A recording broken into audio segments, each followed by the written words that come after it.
qui étions en zone occupée, nous n'avions pas une heure. Nous étions obligés de réagir tout de suite.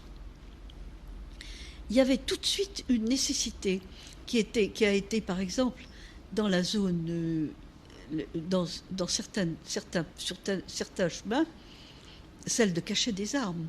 C'est ce qu'ont fait, par exemple, les gens de Soissons, qui ont caché. Je parle uniquement des gens de ce que nous appelons notre réseau, le réseau Musée de l'Homme. Eh bien, ces gens ont caché des armes dans des tas de, dans les n'importe où, enfin. Oui, n'importe. Ils en ont caché dans les cimetières, ils en ont caché dans des caves, et ils en ont caché dans ces tas qui sont à côté des mines, dans les crassiers, oui. Dans les crassiers, c'est ça. Bon, il y avait tout de suite les évadés. Les évadés ont commencé à s'évader avant même. Il y a eu des évasions avant même l'armistice. Et par conséquent, nous avons des groupes de résistance qui sont nés avant l'armistice. J'en connais au moins 3. Spontanément, bien sûr. En fait, ils sont nés sous la nécessité qui s'imposait.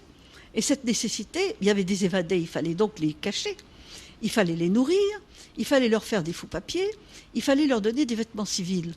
Et il fallait leur donner un moyen de transport ou une bicyclette ou un conseil quelconque pour passer, aller se faire démobiliser en zone libre ou aller se cacher n'importe où, ou vivre.